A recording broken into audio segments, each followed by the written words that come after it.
Olá pessoal, eu sou Luiz Arthur Nogueira e este é o Papo de Economista, um programa feito por economistas sem economês, direto dos estúdios da B3 em São Paulo. Conosco nesta semana o professor Celso Grise, da FEA USP e presidente da Fractal, Instituto de Pesquisa Econômica. Professor Grise, no segundo bloco eu listei aqui algumas incertezas, quero saber do senhor como que o senhor está avaliando essas incertezas, o impacto delas aqui no Brasil. Primeiro, a questão da meta fiscal. O governo Temer estabeleceu para esse ano um rombo de 159 bilhões, para o ano que vem, idem. Vamos cumprir ou mesmo com um rombo tão grande, a gente não consegue cumprir a meta fiscal? Esse ano eu acho muito difícil, por várias razões. Entre elas, a demora para tomada de decisão por parte do Legislativo. Então, este ano eu não conto como um ano onde a gente possa cravar a meta fiscal dentro daquilo que foi definido. Tá. Para 2018, nós vamos depender muito das expectativas políticas. Eu acho que é um ano eleitoral. Vai ser um ano confuso, grandes disputas, o enfraquecimento do poder central e provavelmente seja muito difícil para o ministro Meirelles conseguir contornar essa problemática toda.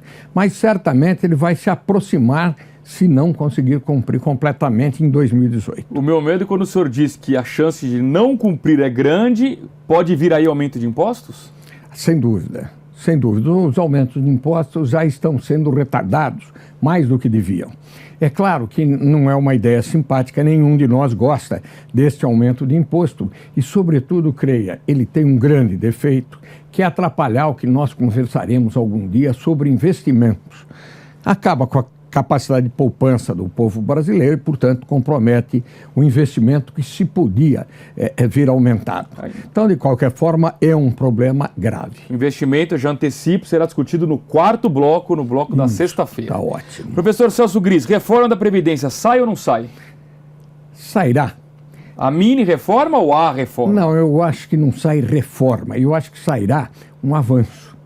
Nós vamos viver no Brasil, enquanto não houver unanimidade ou pelo menos consenso em torno da necessidade de tomarmos medidas socialmente desagradáveis, enquanto não houver esse consenso, nós vamos fazendo avanços.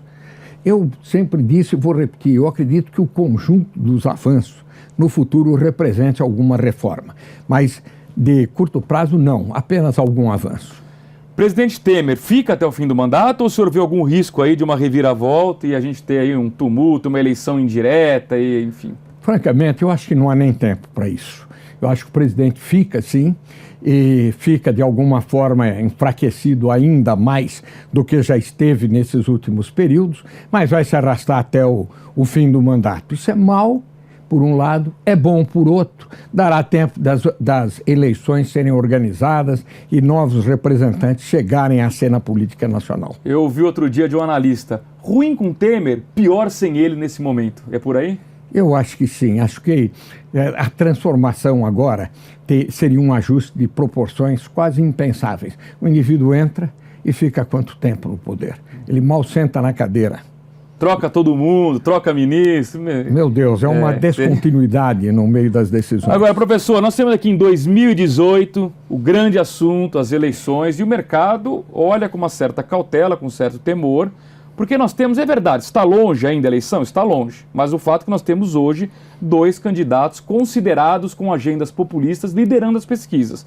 O ex-presidente Lula à esquerda, Jair Bolsonaro à direita. O senhor vê risco concreto de uma agenda populista vencer a eleição em 2018 e a gente ter uma guinada econômica? Bem, claro que essa possibilidade existe, mas eu acho remoto. Eu acho que a probabilidade dela vir a acontecer é relativamente pequena, mas ela não pode ser descartada. Tá. De um lado, porque o presidente Lula tem uma ampla popularidade e aceitação nas camadas sociais postadas na base da pirâmide. Enquanto o Bolsonaro, que também tem um discurso fascinante para essa gente, chega a agradar até algumas pessoas da classe média, o que é preocupante para nós todos. O senhor acredita que vai surgir um Macron, um candidato de centro, reformista, que vai pegar essa bandeira econômica do atual governo e levá-la adiante?